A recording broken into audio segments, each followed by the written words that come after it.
7대 불가사의가 있습니다. 이집트의 피라미드, 그리고 또 뭐가 있죠?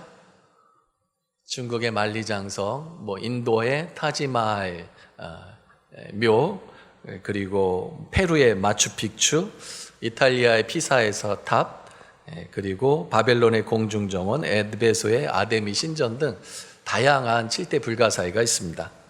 요즘에 한국에 4대 불가사의가 있다고 합니다. 첫 번째가 하늘의 별 따기, 두 번째가 장가간 아들 내 편 만들기, 세 번째가 스님 머리에 핀 꽂기, 네 번째가 퇴직한 남편 존경하기 라고 합니다. 저에게도 불가사의가, 성경을 보면서 불가사의가 많았는데, 그 중에 하나가 어떻게 베드로는 예수님을 처음 만나자마자 주여 나를 떠나소서 나는 죄인이로소이다, 나는 죄인입니다 라고 고백할 수 있었을까 하는 것이었습니다. 물론 하나님께는 모든 게 다 가능하지만 성경을 읽으면서 내가 만약 베드로라면 저렇게 반응할 수 있을까? 그런 생각을 한 적이 참 많습니다. 베드로는 이미 결혼했습니다. 결혼한 베드로가 아침에 밤새도록 고기 하나 못 잡아서 화가 나고 짜증이 나면 마음이 부글부글 끓고 있는데 그물을 씻고 있는 거죠. 그물을 씻고 있는데 결혼도 안 한 청년 예수가 오더니만 나를 따르라, 이렇게 거룩하게 나를 따르라라라라 그런 거예요. 그러면 여러분 뭐라고 하시겠어요?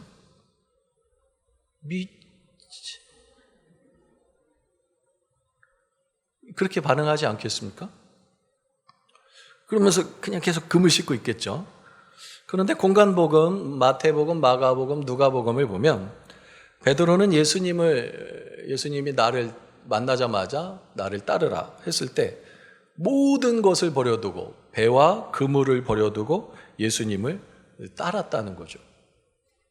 이 문제는 요한복음을 봐야 해결이 됩니다. 요한복음 1장을 보면 공간복음에 나오는 베드로와 예수님의 그 만남이 첫 번째 만남이 아니었다는 것을 우리는 알게 됩니다. 세례 요한의 집회 장소에서 베드로가 예수님을 만나요. 그게 요한복음 1장 35절부터 시작이 됩니다. 또 이튿날 요한이 자기 제자 중 두 사람과 함께 섰다가 예수께서 지나가시는 거예요. 예수께서 지나가시는 거예요. 그래서 보라 하나님의 어린 양이로다 하고 말을 했어요. 그러니까 요한의 두 제자가 그 요한의 말을 듣고 예수님을 따라갔어요. 뒤를 쫄쫄쫄 따라가니까 예수님이 돌이켜서 무엇을 구하느냐 물으셨어요. 그러니까 랍비여 어디 계시오니까 그 예수님이 와서 봐라 해가지고 그 이후로 그 두 명이 예수님과 함께 지냈어요. 묵었어요. 다음이요. 그리고 그 두 명 중에 한 사람 이름이 나와요. 누구죠? 요한의 말을 듣고 예수를 따르는 두 사람 중에 하나는 시몬 베드로의 동생 안드레예요. 그러면 다른 한 명은 누굴까요? 요한복음을 기록한 요한입니다. 맨 처음에 세례 요한의 안드레와 요한이 세례 요한의 제자였다가 예수라는 사람을 보고 보라 세상 죄를 지고 간 하나님의 어린 양이로다 하는 말을 듣고 예수님을 따랐어요. 그게 예수님의 첫 번째 제자 안드레와 요한이 첫 번째 제자였어요. 안드레가 예수님을 만나고 나니까 메시아인 것 같은 거예요. 그래가지고 형 베드로를 데리고 옵니다. 다음 절이요. 요한복음 1장 42절, 42절, 41절, 2절 보면 그가 먼저 자기의 형제 누구를 찾아가죠? 시몬을 찾아갔어요. 시몬도 그 옆에 있었던 것 같아요.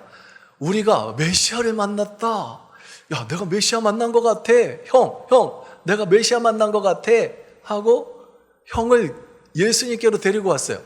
그러니까 예수님이 딱 보더니 시몬을 보더니 장차 게바라 하리라.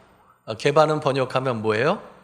베드로. 여기에서 세례 요한의 세례 받는 거기에서 베드로가 동생 안드레 따라서 예수님을 처음 만납니다. 다음이요.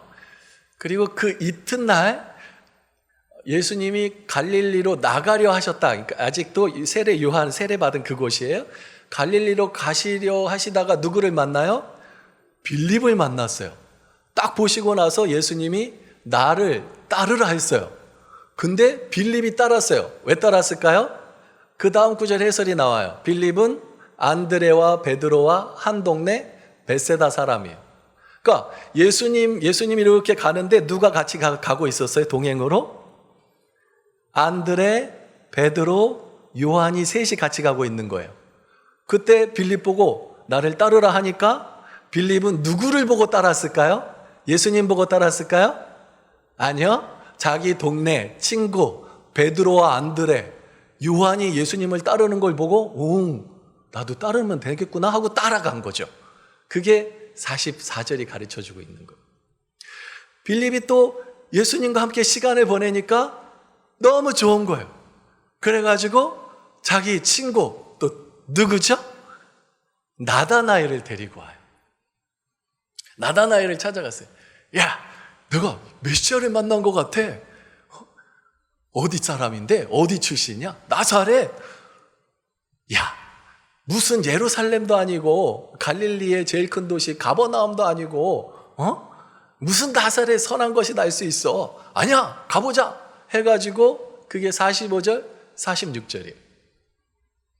가보자 해가지고 가서 예수님의 처음 따랐던 제자가 몇 명이 됐어요 이제? 더하기 하실 수 있으시잖아요. 몇 명이 됐죠? 요한, 안드레, 그 다음에 베드로, 그 다음에 빌립, 그 다음에 나다나엘 5명이 됐어요. 이 5명이 이제 예수님과 함께 갈릴리로 갔고요. 갈릴리 어디를 가냐 하면 가나로 갔어요. 아마 예수님이 세례 요한을 만나기 전에 엄마하고 어머니하고 약속을 했던 것 같아요. 언제 갈릴리 가나에 혼인잔치가 있어 그때 만나자 했던 것 같아요. 예수님이 장자잖아요. 아버지 요셉은 돌아가셨어요. 예수님이 장자예요. 집안에 결혼식이 있어요. 엄마가 누구를 데려가죠? 경험 안 해보셨어요? 자기가 못 가면 누구를 제일 먼저 보내야 되죠? 장자를 보내는 거예요. 그래서 갈릴리 가나에 약속이 있어요. 그 5명과 함께 예수님이 가나로 가셨어요. 가나로 가셔서 물을 뭐로 바꿨죠? 포도주로 바꾼 기적을 일으켰어요. 그리고 나서 가버나움으로 잠깐 내려가셨다가 예수님이 어디로 올라가시냐 하면 예루살렘으로 올라가세요. 6월절이 되었거든요. 6월절이 되면 남자들은 예루살렘에 올라가야 돼요. 그래서 예수님이 가버나움으로 내려가셨다가 6월절이 다 되니까 예루살렘에 올라가셨어요. 예루살렘에 올라갔더니 성전 안에서 장사를 하는 거예요.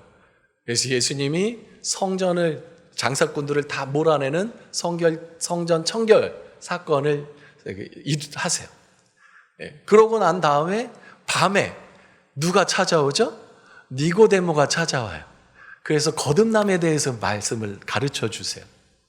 이렇게 예루살렘에 머무시고 그 다음에 다시 갈릴리로 올라오시는데 갈릴리로 바로 가는 길에 사마리아의 수가성을 들립니다. 그리고 수가성의 우물가에서 여인을 만나고 여인과 대화를 하고 그 여인으로 말미암아 수가성 사람들이 예수님을 믿게 되는 거예요. 수가성 사람들에게 복음을 전해요. 그리고 갈릴리로 올라오셔요. 요한복음 1장, 2장에 3장 이렇게 다 나와 있는데 시간적으로는 이게 8개월 정도 걸리는 소요된 시간입니다. 그러니까 베드로는 만약에 예루살렘까지 같이 갔다 왔다 하면 8개월 정도, 최대 8개월 정도 예수님과 동행했다는 거예요. 아니면 최소 아마도 세례 요한의 세례터에서 요단강에서 갈릴리 가나와 그리고 가버나움으로 왔을 때 베드로 처자식이 있으니까 아마 거기서 다시 생업으로 돌아갔을 수도 있어요. 최소한 일주일, 최대한 8개월 정도를 누구와 함께 지냈을까요? 예수라는 청년과 함께 지냈어요. 그게 요한복음에 나오는 이야기입니다.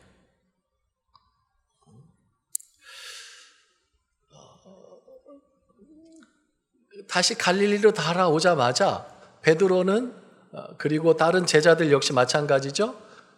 먹여 살려야 할 가족들이 있었어요. 부모님을 먹여 살려야 됐고요. 처자식을 먹여 살려야 됐어요. 그래서 다시 고기를 잡으러 간 거예요. 고기를 잡으러 간 세베대의 두 아들 야고보, 요한을 찾아가시고요. 시몬과 안드레를 찾아가시는 장면이 공간복음에 이제 나오는 거예요. 그러니까 두 번째 다시 예수님이 베드로를 찾아가셨다라는 거예요. 어느 날 고기를 잡는데 시몬과 안드레가 밤새도록 고기를 잡았는데요. 물고기가 하나도 안 잡힌 거예요.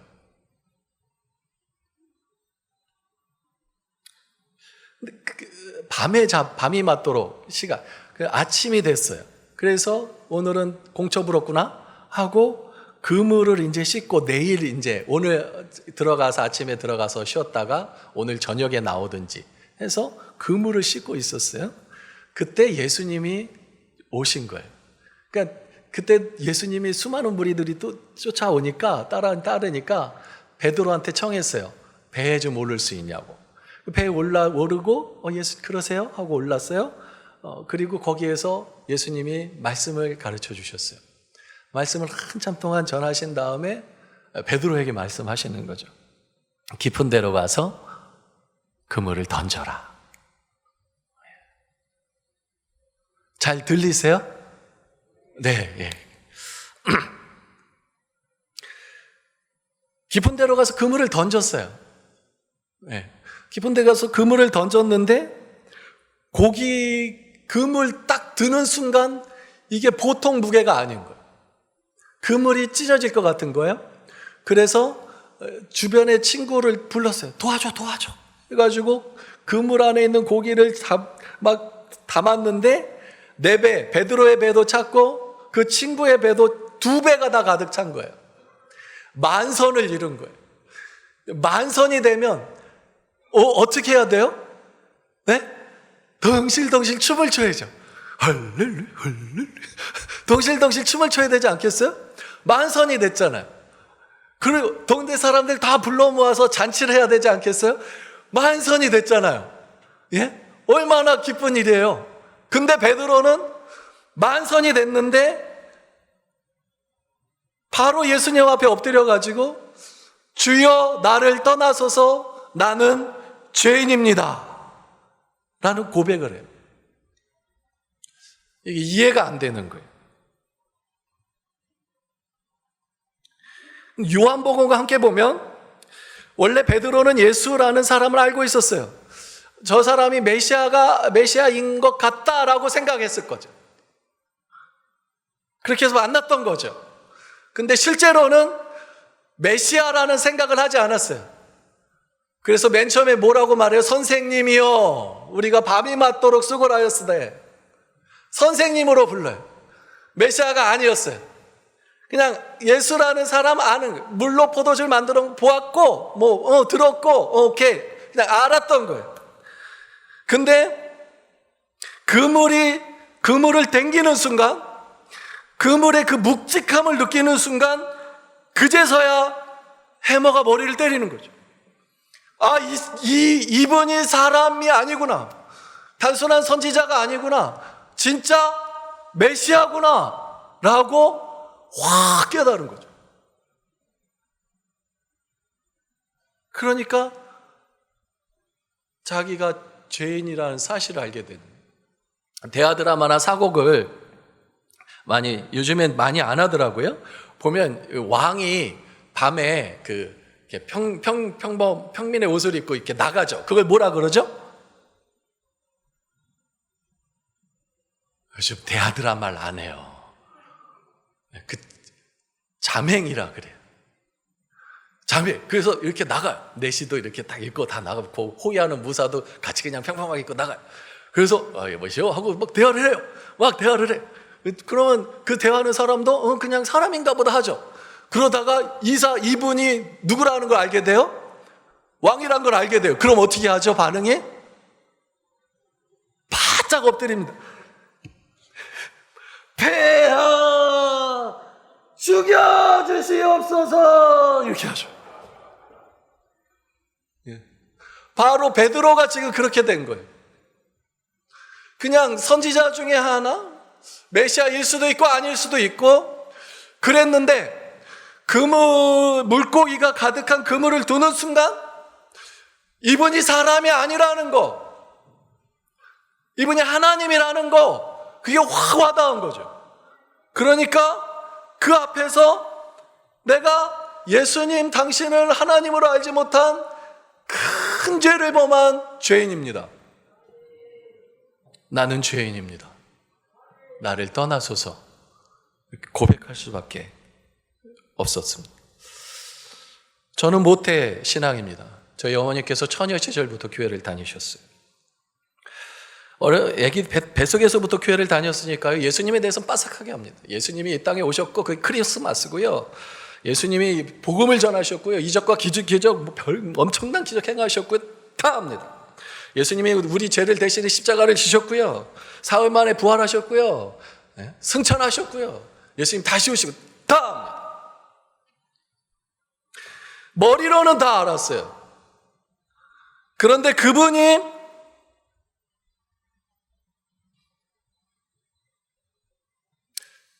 나의 하나님으로는 몰랐어.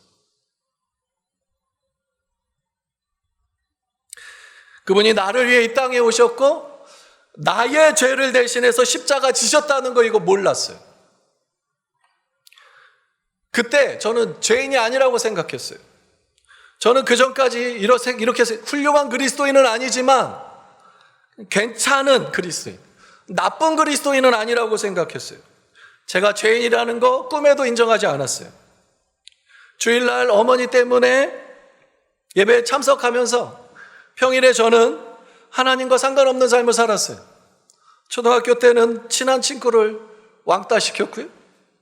중학교 때는 같은 반에 자살한 친구가 있었는데 그 친구를 도와주지 않았어요.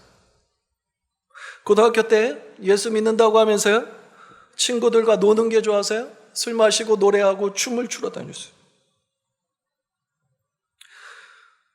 교회 다닌다는 거 내 친구들 다 알았어요.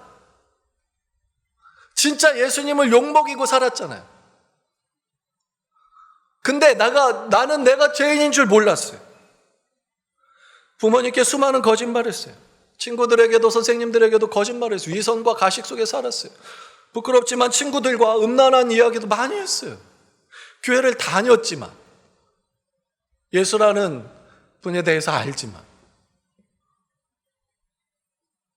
그러다가 고3 수능을 마치고 집에서 놀고 있는데 교회 부흥회를 한다고 엄마가 가자는 거예요.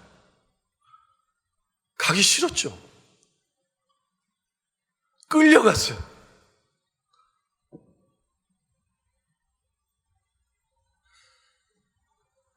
설교를 듣는데 예수님이 하나님이시라는 느껴진 막 밀려오는 거. 은혜가 그냥 막 밀려오고. 사모함도 없었는데 그냥 막 밀려오는 거. 내가 예수님을 믿는다고 하면서 예수님 앞에서 또 그 예수님을 보내준 하나님 앞에서 내가 얼마나 큰 죄인인지 저 그때 알았어요. 예수님을 십자가에 못 박은 게 바로 나라는 거, 예수님이 십자가에 못 박힘 당하신 게 내 죄 때문이라는 거 그때 알게 되더라고요. 얼마나 울었는지 몰라요.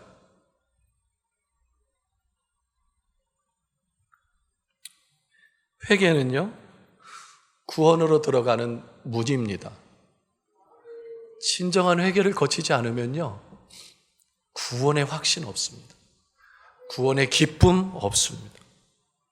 아직 구원의 확신, 구원의 즐거움을 모르는 분이 있다면 그분은 분명하게 회개의 문을 통과하지 않았기 때문입니다.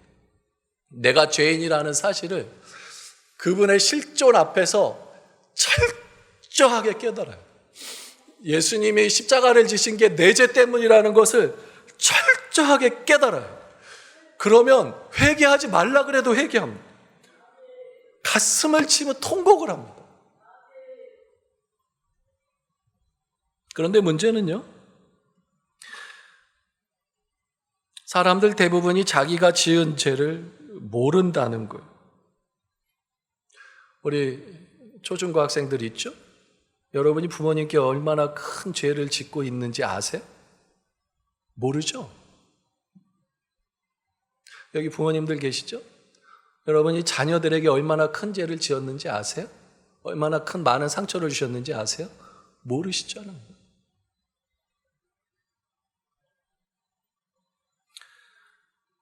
남편이나 아내에게 얼마나 마음을 아프게 했는지 몰라요. 저도 몰랐어요. 나 같은 남편 이러고 살았어요. 제 아내는 상처의 만신창이가 되어 있는 것도 몰랐어요. 마틴 로이드 존스 목사님이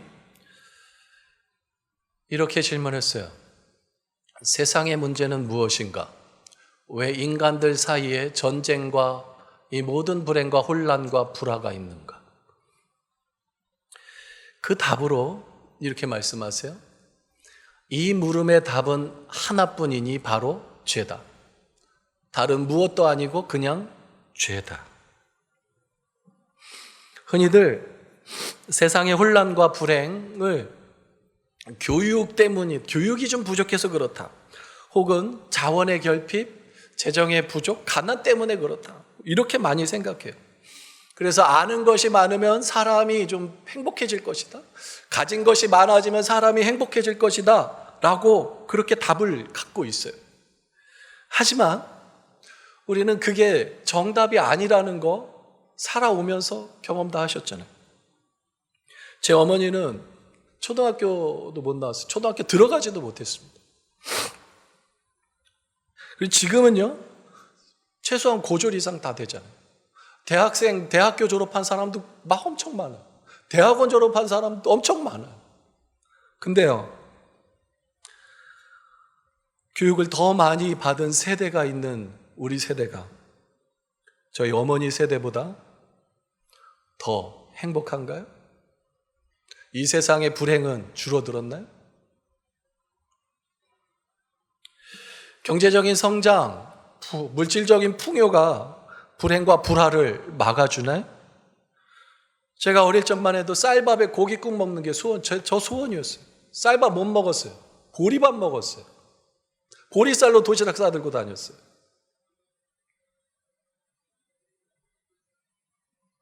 지금 매일 쌀밥 먹어요. 고기요? 먹고 싶을 때 드실 수 있잖아요. 풍요로워요. 그런데 정말 이 세상이 더 행복해졌습니까? 왜 여전히 세상은 혼란하고 불행하고 불화가 가득할까요? 죄 때문입니다. 청교도 목회자인 스티븐 찬옥은 이렇게 말했어요. 모든 불행의 원인은 인류의 타락이고 모든 행복의 첫걸음은 그 사실을 인정하는 것이다.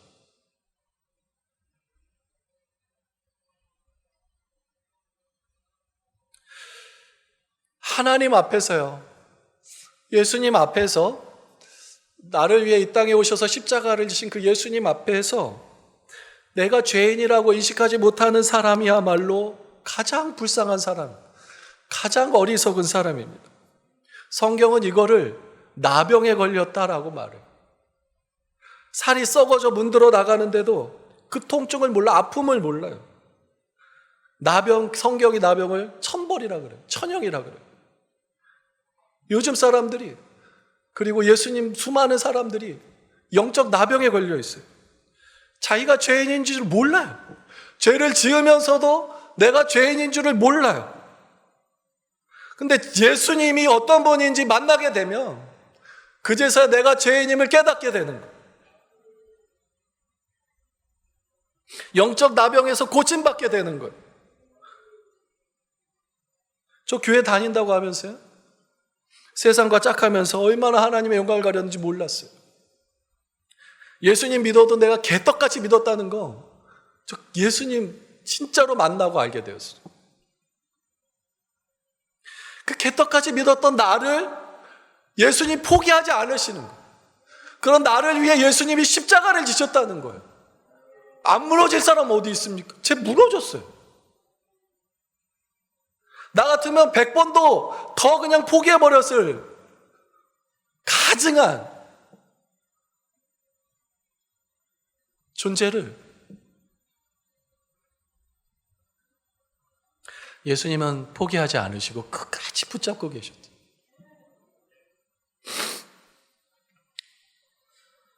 그 사랑에 감격해서 예수님, 제가 예수님 위해 살겠습니다 고백하고요, 여기까지 오게 되었습니다. 예수님 진짜 믿기 전에 술 마시고 노래하고 춤을 춰봐도요, 가슴에는 하나 가득 슬픔뿐이었습니다.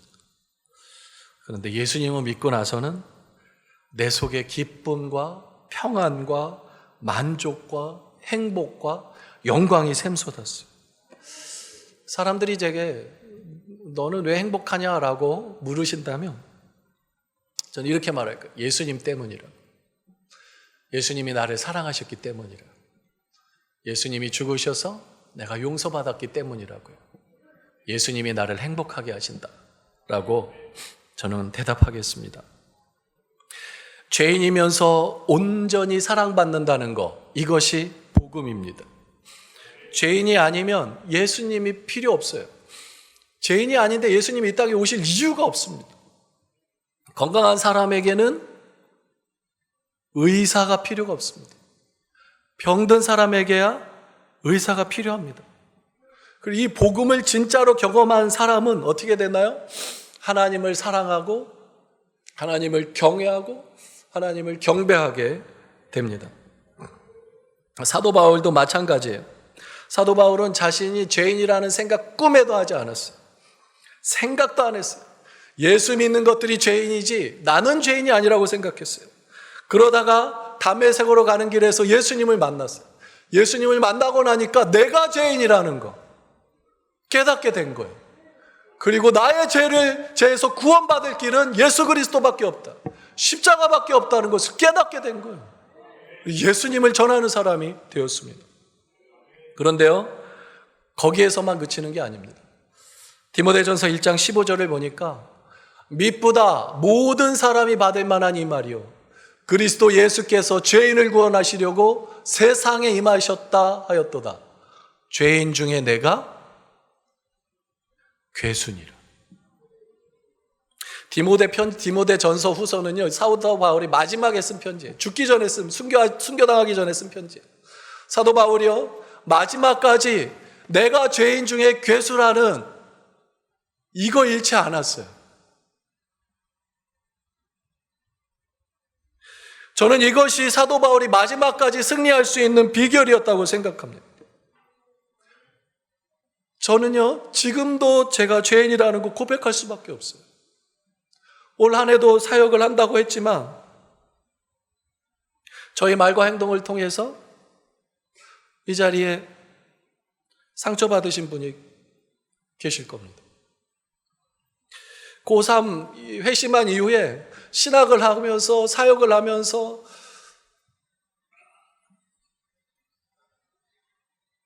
(20년이) 지났는데요, 뒤돌아보면 늘 허물과 죄밖에 안 보입니다. 그래서요, 저는 예수님이 필요합니다. 예수님이 없으면 지금 나는 설 수 없어요. 늘 예수님의 십자가 그늘 속으로 들어가고요. 예수님의 살과 예수님의 피를 마시면서 다시 믿음으로 살아갈 힘을 얻게 됩니다.